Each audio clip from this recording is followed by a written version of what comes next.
সুমধুর কণ্ঠে পবিত্র কোরআন তিলাওয়াত করছেন হাফেজ হৃদয়।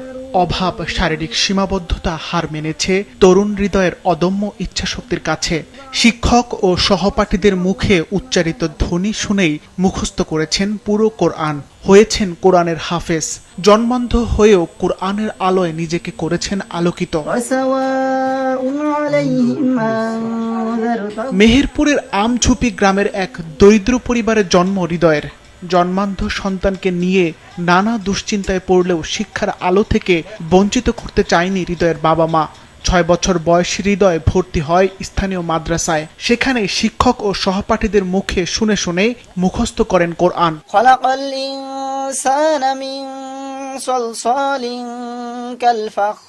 স্বপ্ন ছিল হাফিজি শিক্ষা শেষে মাদ্রাসায় শিক্ষকতার কিংবা মসজিদের ইমাম হয়ে পরিবারের দায়িত্ব কাঁধে তুলে নেবেন। দৃষ্টি প্রতিবন্ধী হওয়ায় মেলেনি সেই সুযোগ।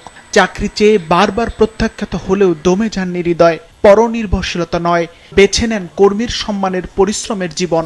পরিবারের সদস্য এবং স্থানীয় একটি স্বেচ্ছাসেবী সংগঠনের সহযোগিতায় শুরু করেন চা ও মুদি ব্যবসা। আমার 6 বছর বয়সে আমার আব্বু আমাকে মাদ্রাসায় ভর্তি করে দিয়েছিল।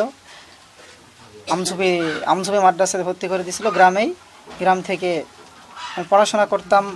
একজন পড়তো, শুনে শুনে আমি মুখস্থ করতাম। হাফেজ শেষ করে বের হয়ে এসে কিছু তো একটা করতে হবে জীবনে চলার পথে। অনেক জায়গায় চাকরি খুঁজেছি, মাদ্রাসার চাকরি, ইমামতের চাকরি, অনেক জায়গায় থেকে অনেক অপমান অপদস্থ হয়ে ফিরে এসেছি। জীবন নিয়ে কষ্টের দিক তো অবশ্যই, আমার সারা জীবনটাই তো কষ্ট। আমি আমার বাবা মার মুখ দেখতে পারিনি, তারপরে এই যে চলার পথে কষ্ট, অন্যের উপরে নির্ভরশীল হয়ে থাকতে হয়। যাক, মসজিদে তারাবি পড়াইতো, এমন সময় কমিটির লোকজনে বলছে যে নাকি ওর পিছনে নামাজ হবে না। এনি অনেক সমস্যা হইলো। আমি বললাম যে তারা আর নামাজ টামাজ আর পড়ানোর দরকার নেই, চাকরি বাকরি করার দরকার নেই, চলো আমার বাড়িতে আমি একটা ছোটো করে দোকান দিয়ে দিই। যদি তুমি যদি চালাতে পারো, আল্লাহ পাক যদি চালায় তোমাকে, তাহলে ওখান থেকেই তোমার দিনপাতটা চলে যাবে। গরিব মানুষ, আমি যেরকম পেরেছি সেইভাবে অল্প কিছু টাকা দিয়ে মাল তুলে দিয়েছি। এই নিয়ে আমার ছেলেটা এখানটাতে বসে থাকে।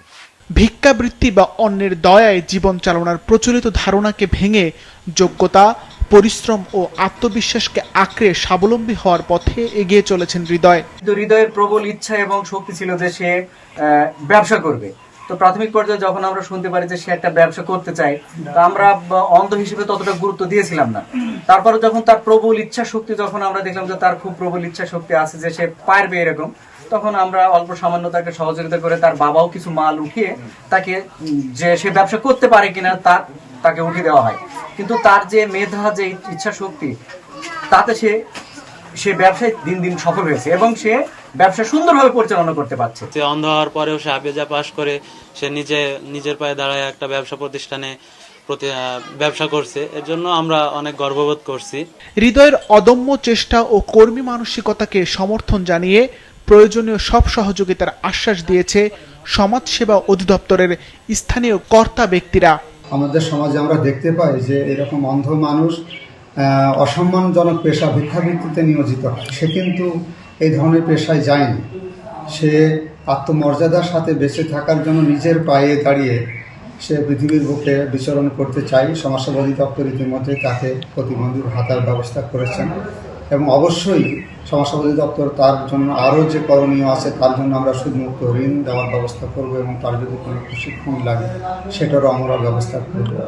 রাষ্ট্র ও সমাজের সম্মিলিত উদ্যোগে হৃদয়ের মতো সংগ্রামী মানুষেরা শারীরিক সীমাবদ্ধতা ছাপিয়ে প্রতিষ্ঠিত হবে সমাজে, প্রত্যাশা সবার।